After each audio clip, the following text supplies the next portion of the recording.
Hello, my name is Michael Minassian, and I'm performing this for the fall virtual 2020 edition of the Bridgewater International Poetry Festival. And I'd like to read a few poems from my new poetry collection, Time is Not a River. The first poem is titled, Blue Bodies Litter the Beach. I stop my wife as she is about to pick up the first jellyfish. So blue and small, it looks like a shell, a dark mollusk or tiny anchor from a long ago wreck the sea has thrown up. A translucent mass tinted pink, blue, and purple, beckoning even in death's disguise, like drowned dirigibles or an organ removed from the body of the sky, without muscle or bones, blood-rent tentacles trailing behind. I do not know what that inner atmosphere is like, or if I could breathe the air within. Would it smell as sweet as the serpent's kiss, or taste like the ocean bottom, sand and salt and sunken skeletons? Could I look up and launch the pink ridge of sail? Would I see stars or stones of tropical reefs, the shark tooth's glint, or the sun's glare? Could I spare the sharp sting of venom on my wife's skin? Would I beach myself? Would I dream of ships with sails falling off the edge of the earth?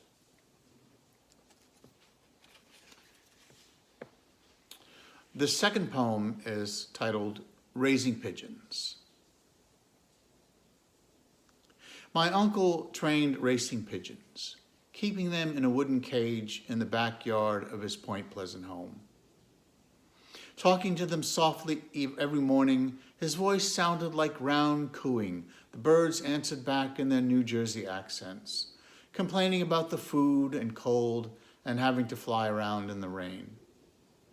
But my uncle never got angry or raised his voice, and never cried in front of the birds, not even when his wife died of cancer and he took her body to the cemetery, telling me in a whisper she would find her way home.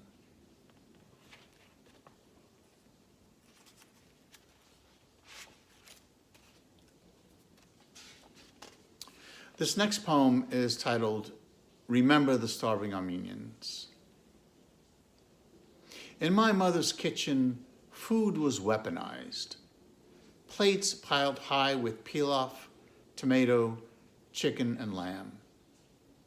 Remember the starving Armenians, my mother said. History sat down at the table with us.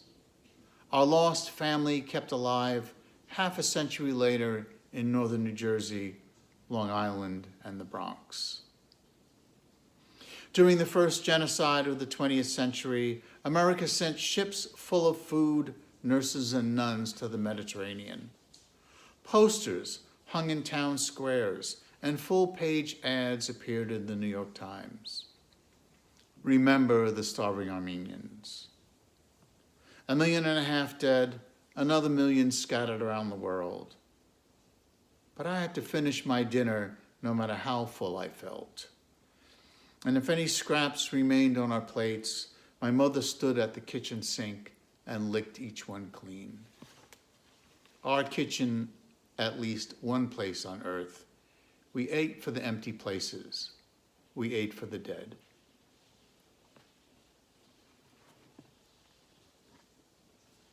And the last poem is titled, I Know You Are Not a Scientist. Dear friend, the letter begins, I'm sorry to tell you that the earth is indeed round, no matter how many two-dimensional drawings you produce.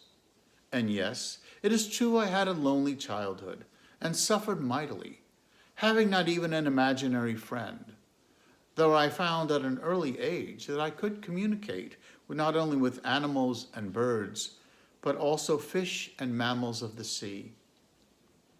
There I am in the photograph on page 1 of today's newspaper, holding up a globe, though slightly misshapen, riding on the back of a blue whale as it leaps from the ocean to sing.